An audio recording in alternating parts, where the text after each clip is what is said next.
स्वागत है आप सभी का आपके अपने इस YouTube चैनल पे। आज हम लोग पुनः क्लास 10 के भूगोल विषय का प्रश्न उत्तर लेकर उपस्थित हो चुके हैं। पिछले वीडियोज में हम लोगों ने इकाई 1 का पार्ट 1 और पार्ट 2 कर लिया है। आज हम लोग पार्ट 3 करने वाले हैं।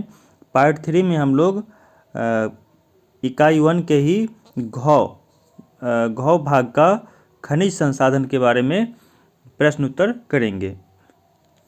तो चलिए शुरू करते हैं। आप यहाँ देख सकते हैं इकाई 1 का यह घ भाग है जिसमें दिया गया है खनिज संसाधन। तो खनिज संसाधन में जितने प्रश्न उत्तर हैं उसको आज हम लोग करने का प्रयास करते हैं। हम लोग पहुँच चुके हैं इस चैप्टर के अभ्यास भाग में, जिसमें सबसे पहले आपको वस्तुनिष्ठ प्रश्न दिया गया है, जिसका सबसे पहला प्रश्न कहता है भारत में लगभग कितने खनिज पाए जाते हैं। तो इसका आंसर हो जाएगा 100 प्रकार के या इससे भी अधिक प्रकार के खनिज पाए जाते हैं। अगला प्रश्न है इनमें से कौन लौह युक्त खनिज का उदाहरण है। तो इसका आंसर हो जाएगा मैग्नीज। कौन सा हो जाएगा? मैग्नीज हो जाएगा आपको लौह युक्त खनिज का उदाहरण। अगला प्रश्न कहता है निम्नलिखित में कौन अधात्विक खनिज का उदाहरण है। तो इसमें हो जाएगा आपको अभ्रक। कौन सा हो जाएगा? अभ्रक आपको अधात्विक खनिज है। अगला कहता है किस खनिज को उद्योग की जननी कहा जाता है। तो याद रखिएगा ये हो जाएगा लोहा। कौन सा हो जाएगा? लोहा को उद्योग का जननी कहा जाता है। अगला प्रश्न है कौन लौह अयस्क का एक प्रकार है। लौह अयस्क का प्रकार कौन सा है? हेमाटाइट। कौन सा है? हेमाटाइट। लौह अयस्क के 3 प्रकार होते हैं, हेमाटाइट, मैग्नेटाइट और लिमोनाइट। तो ये हो जाएगा हेमाटाइट। अगला है कौन भारत का सबसे बड़ा लौह उत्पादक राज्य है। तो इसका हो जाएगा कर्नाटक। कौन सा हो जाएगा? कर्नाटक। अगला प्रश्न दिया गया है छत्तीसगढ़ भारत का कितना प्रतिशत लौह अयस्क उत्पादन करता है। तो यहाँ पर छत्तीसगढ़ है, तो याद रखिएगा ये आपको लगभग में 20% जो है लौह अयस्क का उत्पादन करता है। अगला प्रश्न कहता है मैग्नीज उत्पादन में भारत का विश्व में कौन सा स्थान है। तो मैग्नीज उत्पादन में याद रखिएगा यह 3रा स्थान है भारत का। ठीक है। अगला प्रश्न कहता है 1 टन इस्पात बनाने में कितने मैग्नीज का उपयोग होता है। तो याद रखिएगा यह 10 किलोग्राम। कितना हो जाएगा? 10 किलोग्राम। अगला प्रश्न कहता है उड़ीसा किस खनिज का सबसे बड़ा उत्पादक है। तो यहाँ आंसर हो जाएगा आपको मैग्नीज। कौन सा हो जाएगा? मैग्नीज हो जाएगा। अगला प्रश्न कहता है एल्यूमिनियम बनाने के लिए किस खनिज की आवश्यकता पड़ती है। तो यहाँ याद रखिएगा बॉक्साइट। कौन सा हो जाएगा? बॉक्साइट हो जाएगा, याद रखिएगा। अगला प्रश्न कहता है देश में तांबे का कुल भंडार कितना है। तो ये हो जाएगा 125 करोड़। कितना हो जाएगा? 125 करोड़ टन हो जाएगा, याद रखिएगा। अगला प्रश्न कहता है बिहार झारखंड में देश का कितना प्रतिशत अभ्रक का उत्पादन होता है। तो इसका आंसर हो जाएगा आपको 80%।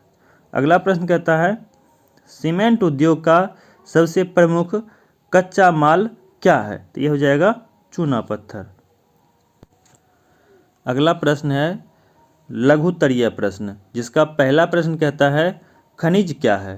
तो इसका आंसर लिखना है खनिज एक निश्चित अनुपात में रासायनिक एवं भौतिक विशिष्टताओं के साथ निर्मित एक प्राकृतिक पदार्थ है। दूसरे शब्दों में कहें तो खनिज निश्चित रासायनिक संयोजन एवं विशिष्ट आंतरिक परमाणविक संरचना वाले ठोस प्राकृतिक पदार्थ को कहा जाता है। अगला प्रश्न है आपको धात्विक खनिज के 2 प्रमुख पहचान क्या है। 2 प्रमुख पहचान। इसका प्रमुख पहचान लिखना है ये कठोर एवं चमकीले होते हैं। दूसरा लिखना है इसे गलाने पर धातु प्राप्त होता है। तीसरा प्रश्न कहता है खनिजों की विशेषताओं का उल्लेख कीजिए। तो खनिज की विशेषता आपको लिखना है, खनिज का वितरण असमान होता है, अधिक गुणवत्ता वाले खनिज कम तथा कम गुणवत्ता वाले खनिज अधिक मात्रा में पाए जाते हैं।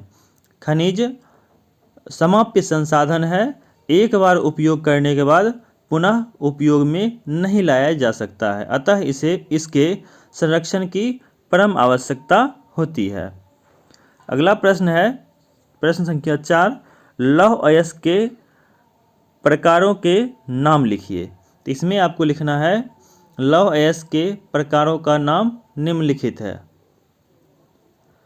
पहला हो जाएगा हेमाटाइट, जिसे लाल अयस्क कहते हैं। दूसरा है मैग्नेटाइट, जिसे काला अयस्क कहते हैं। और तीसरा है लिमोनाइट, जिसे पीला अयस्क कहते हैं, याद रखिएगा।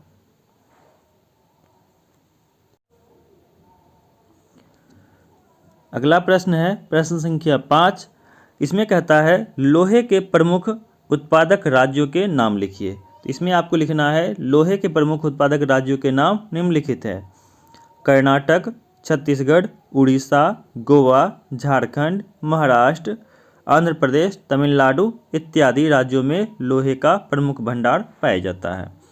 अगला प्रश्न है झारखंड के प्रमुख लौह उत्पादक जिलों के नाम लिखें। तो इसका जो है प्रमुख जिला इस प्रकार से हैं, सिंहभूम, पलामू, धनबाद, हजारीबाग, संथाल परगना एवं रांची।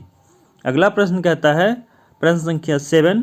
इसमें कहता है मैग्नीज के उपयोग पर प्रकाश डालिए। इसका उपयोग आपको लिखना है, सबसे पहला कहता है इसमें क्या हो जाएगा, जंगरोधी इस्पात बनाने में। दूसरा हो जाएगा शुष्क सेल के निर्माण में। तीसरा हो जाएगा फोटोग्राफी में। चौथा हो जाएगा चमड़ा एवं माचिस उद्योग में। पांचवा हो जाएगा पेंट तथा कीटनाशक दवाओं के उत्पादन में। नेक्स्ट प्रश्न है प्रश्न संख्या 8।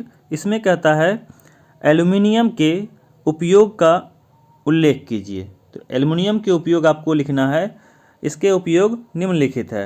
सबसे पहला है वायुयान निर्माण में। दूसरा विद्युत उपकरण के निर्माण में। तीसरा घरेलू साज सज्जा के साधनों के निर्माण में। चौथा हो जाएगा वाहन बनाने में। पांचवा हो जाएगा सफ़ेद सीमेंट तथा रासायनिक वस्तुएं बनाने में। अगला प्रश्न कहता है अभ्रक का उपयोग क्या है। तो अभ्रक के उपयोग निम्नलिखित हैं, इलेक्ट्रॉनिक उद्योगों में। दूसरा हो जाएगा आयुर्वेदिक दवाओं के उत्पादन में। तीसरा विद्युत रोधक होने के कारण विद्युत उपकरण बनाने में। 10वां प्रश्न कहता है आपको चूना पत्थर की क्या उपयोगिता है। तो इसका उपयोगिता लिखना है सीमेंट बनाने में। दूसरा हो जाएगा इसका उपयोगिता लौह इस्पात बनाने में। तीसरा हो जाएगा उर्वरक, कागज एवं चीनी उद्योग में।